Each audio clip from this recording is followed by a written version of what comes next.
Welcome to Surviving Us for today. I'm Kiki, and today we'll be surviving Roman politics. Those That's are great. So it might get a little bit complicated, but don't worry, hang in there. We believe in you, at least I do. So, first things first. Rome had two main social classes. There were the rich and powerful Patricians and the poor plebeians. Now the two classes were very much separated, meaning that one could not switch from one class to the other. So as a poor plebeian, you could never become a powerful patrician. Also, marriage between the two classes was absolutely forbidden. Now, the patricians held most important functions. They were in the Senate, they were consul, etc. But this does not mean that the plebeians didn't have any influence on politics. They even had a large part of it. For example, through the assembly. Yes, that's true. So, we're getting ahead of ourselves a bit. Okay. We're just gonna back it up and start at the top with the most important person and then work our way down the Roman political chain. So, we'll start in 509 BC, which is when Rome stopped being a republic and started... It's the other way around, Kiki. Damn it! When Rome stopped being a kingdom and started being a republic.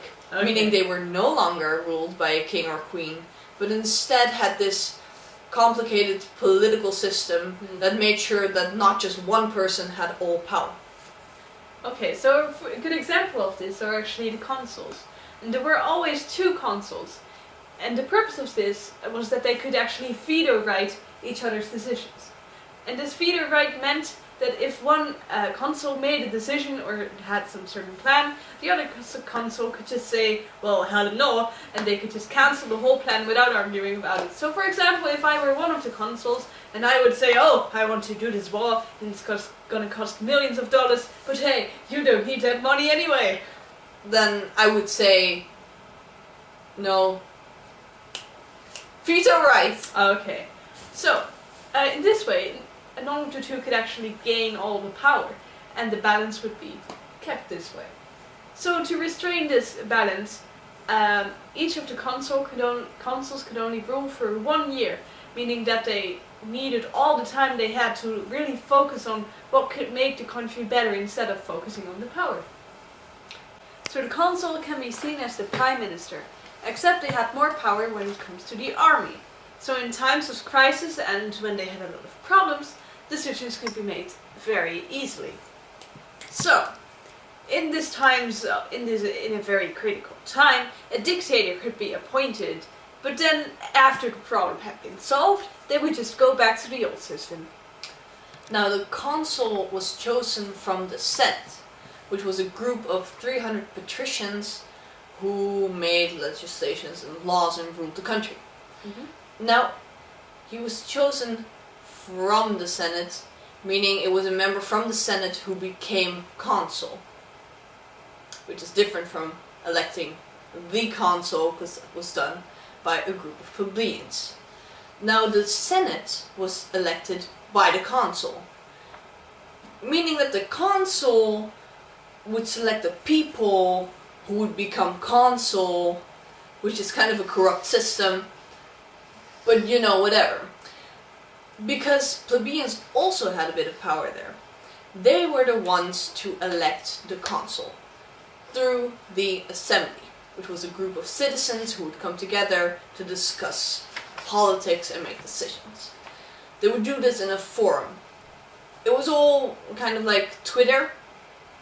Instead it was better and more interesting and not at all like Twitter. Great description, Kiki. So the assembly would actually pick a tribune, a representative of all the common people in the Senate. And then this person could actually use their veto right to veto against certain new laws or plans, and they could even force all the people of the Senate to come together and discuss subjects that they thought were important. So, now we've discussed all important bodies of politics. The consul the Senate and the tribunes, and the assembly. Now there's just one thing left to discuss. The law of the 12 tables. This was a law where all laws were written down.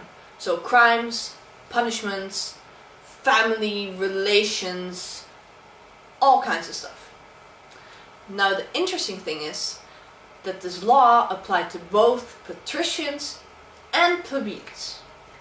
So this law actually meant that the plebeians got a lot more power. They could now, for example, marry people from the patricians, and they could even become part of the consul. Can you imagine like the most ordinary people suddenly becoming part of the most important political parties of the whole society? That's amazing. Amazing. Amazing. Beautiful. Wonderful. Yes. So that was it for this episode. We'll see you later. Alligator. If you didn't get anything, just rewatch it, please. Yeah, you probably got it. They're You smart. probably- They're smart people. They're not. They're intelligent.